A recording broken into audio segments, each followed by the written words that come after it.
Je vais commencer par le sujet que je pense qui est fondamental pour la programmation informatique, c'est-à-dire qu'est-ce qu'un programme? Un programme, c'est une séquence d'instructions qui décrit la manière d'effectuer un calcul. Ce calcul, il peut être mathématique, par exemple résoudre un système d'équations. Il peut aussi être pas mathématique, donc par exemple chercher une phrase dans un texte et la remplacer par une autre phrase, ou alors modifier une image automatiquement. Les détails de ces instructions, ils sont différents dans chaque langage informatique, mais il y a des concepts fondamentaux qu'on retrouve dans quasiment tous les langages. Et ces concepts, c'est l'entrée. Donc l'entrée, c'est ce qui rentre dans le programme. Ça peut être par exemple une série de touches qu'on tape sur le clavier, ou alors un fichier. Il y a également les sorties, qui consistent à afficher des informations sur l'écran ou les sauvegarder dans un fichier. Il y a des maths, donc effectuer des opérations mathématiques de base comme des additions et des soustractions. Il y a l'exécution conditionnelle qui permet de vérifier une condition avant d'exécuter le code approprié. Et il y a la répétition qui va permettre d'effectuer une action plusieurs fois avec une variation entre les différentes répétitions. Donc ça couvre à peu près tout ce qui est contenu dans un programme. La programmation, en fait, ça consiste vraiment à prendre un problème complexe et de le découper en plus petites tâches jusqu'à ce qu'on arrive à une de ces instructions de base qu'on peut écrire en code. Donc maintenant que tu as compris ce que c'est un programme, j'ai envie qu'on passe directement sur de la pratique. Je pense vraiment qu'on apprend la programmation en écrivant du code et pas en lisant ou en regardant des vidéos. Donc on va direct passer sur un site qui s'appelle Python Anywhere. Donc c'est pythonanywhere.com. Tu crées juste un compte vite fait et après tu arrives sur ce dashboard. Et donc à partir d'ici, tu vas pouvoir cliquer ça là ici, nouvelle console Python version 3.6. C'est ça qu'on va utiliser. À partir de ça, on va pouvoir coder en Python directement depuis notre navigateur. L'installation de Python, elle est différente pour chaque système d'exploitation. Ce que je vais suggérer pour l'instant, c'est vraiment d'utiliser ça parce que c'est beaucoup plus simple pour commencer. Ça, c'est l'interpréteur Python. C'est un programme qui lit et qui exécute du code écrit en Python, tout simplement. On va écrire un premier programme. Donc le programme que tout le monde qui commence à coder apprend, c'est le Hello World. C'est juste un programme qui va afficher Hello World sur la console. Dans Python, on peut faire ça très facilement. Il y a une fonction qui s'appelle print. Donc tu tapes juste print, t'ouvres des parenthèses, ouvre des guillemets, Hello World, point d'exclamation, fermez les guillemets, fermez la parenthèse, entrée. Et voilà, ça affiche Hello World sur l'écran. Donc maintenant que tu as fait ça, tu es officiellement un codeur. On va passer à quelque chose d'un peu plus intéressant. C'est les opérations mathématiques. Donc on a l'addition, 8 plus 2, la soustraction, la multiplication, la division.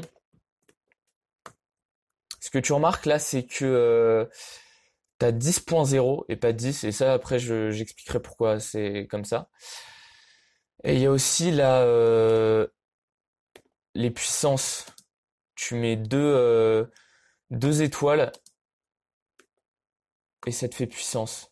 Donc 3 puissance 2, 9, plus 1, 10. Donc là justement ce qu'on remarque, c'est que on a une différence entre le 10 et le 10.0, et donc ça, ce que ça représente, c'est différents types de valeurs. Donc une valeur, c'est juste une donnée qui est manipulée par le programme. Donc c'est-à-dire, c'est par exemple Hello World, c'est une valeur.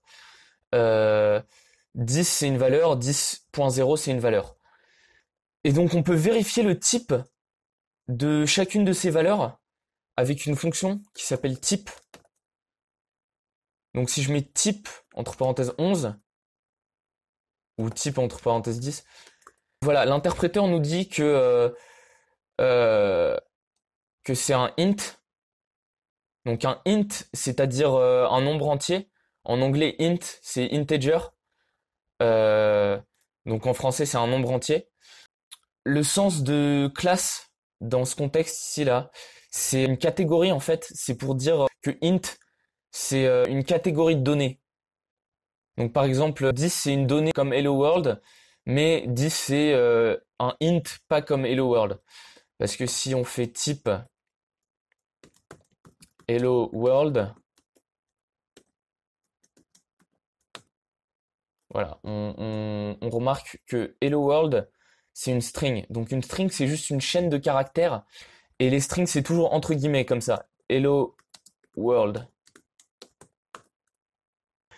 Et donc si on teste le type de 10.0,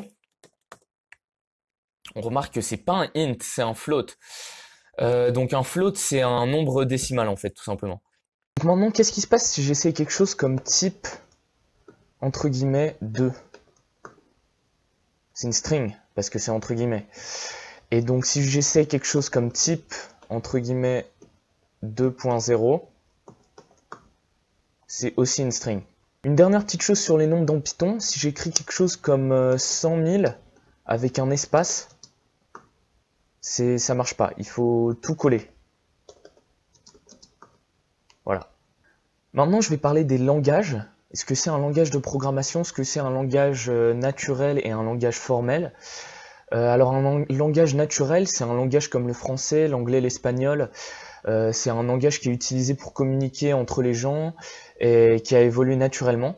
Un langage formel, c'est un langage qui est développé pour une application très spécifique. Par exemple, la notation utilisée par les mathématiciens, c'est un langage formel. En chimie, il y a un langage formel pour représenter la structure des molécules, par exemple H2O, c'est une notation formelle. Les langages de programmation sont des langages formels qui ont été développés pour exprimer des calculs. Alors les langages formels ont une tendance à avoir une syntaxe plutôt stricte, c'est-à-dire qu'en maths, quelque chose comme 2 plus 2 égale 4, c'est valide. On comprend ce que ça veut dire. Par contre, quelque chose comme 2 plus égale 2 $4, c'est pas du tout valide. Ça veut rien dire en maths. Pour citer les différences entre les langages naturels et les langages formels, c'est l'ambiguïté. Les langages naturels, ils sont pleins d'ambiguïté et on résout cette ambiguïté par le contexte de ce qui est dit. Les langages formels, ils sont construits pour éviter toute ambiguïté ou au moins la réduire le plus possible. Ce qui veut dire qu'une expression dans un langage formel a une interprétation, quel que soit le contexte. Il y a aussi la redondance. Pour réduire l'ambiguïté des langages naturels, on se répète beaucoup. Les langages formels, ils sont beaucoup plus concis et moins redondants. Et il y a la littéralité. Alors les langages naturels, ils sont pleins de métaphores. Si je dis que je suis pas né de la dernière pluie, je parle pas vraiment du moment où je suis né, je parle pas de ma naissance et je parle pas du tout de la pluie. Toutes ces différences font que les langages formels sont plus denses et donc plus longs à lire. Donc t'énerve pas si ça te prend plus longtemps de lire un paragraphe de code qu'un paragraphe de texte en français.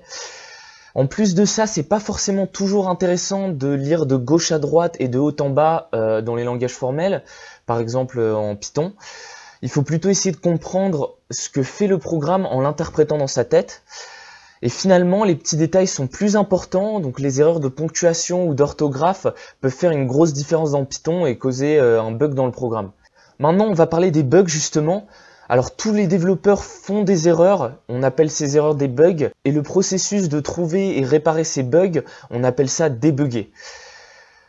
Débugger peut être un processus particulièrement émotionnel.